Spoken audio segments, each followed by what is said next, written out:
the real cost of driving, a lot of folks either don't realize it or choose to ignore it when you're talking about the expense of the vehicle itself, the insuring that vehicle, fueling of that vehicle, and then again the roads, constructing roads, maintaining roads, extremely expensive to drive.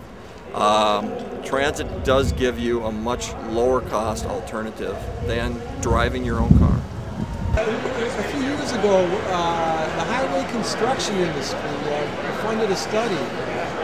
What you familiar with that? Remember that? No, I don't. They funded a study. What do we need to do to improve the transportation system? It was the highway construction industry that funded this study, right? And what do you think the result of their study was? They probably found out that they couldn't build enough highways to take care of the problem, so they had to go to other modes. Yeah. The result was that they said we need more highway construction. To me, that's not a big surprise. No.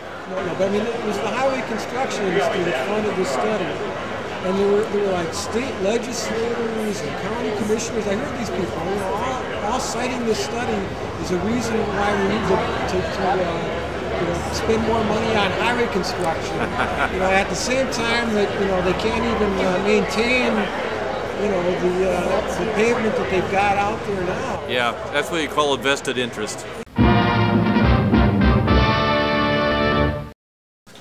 So we're looking at a 15-year project horizon with a very specific set of projects throughout the state. 80% roads and highways and bridges, 20% dedicated to transit. Well, if the problem is that there's too many vehicles going too many miles, traveling too many miles, how is a 15-year road construction project going to solve that problem? Well, in fact, it won't solve it. What we want to do is fix what's broken, relieve our bottlenecks, add capacity to our existing roadways, such as another lane around the 494, 694 Beltline. But still, how does road construction solve the problem? The 394 project created 3 of the worst bottlenecks in the state. Well, we hope to learn from any mistakes in that particular instance, but the other answer is that at a certain level, congestion is always going to be with us. It's a sign of a healthy economy, of a growing metropolitan area, and we don't intend to invest the dollars to actually remove it. In fact, we couldn't pave enough miles and build enough parking lots in order to provide in order to get rid of congestion.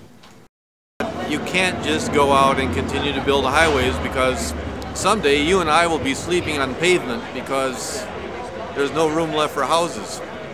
We've got highways out there serving as parking lots for all the cars we wanted to buy and travel around in, and we won't be able to move anymore. I think any chance we get to cut down on some of those vehicle miles, whether it's looking at new transit corridors or utilizing existing roadways with increased bus service, I think it's all a great idea. In the 50s and 60s, it was a dream to have a car and be able to drive any place you could, but people still use public transport, trains, planes, buses to get around, especially long distance. Nowadays, people use planes to get around long distance to a large extent, partly because of low fares. But all the rest of the modes have suffered greatly. You can see what's happening to Greyhound right now, where they're retrenching and trying to stay alive just because the car is so prevalent. It's one of those things, as the pendulum swings, you might want to stop it in mid-swing and keep a good balance, but it's going to go to the extreme before it comes back.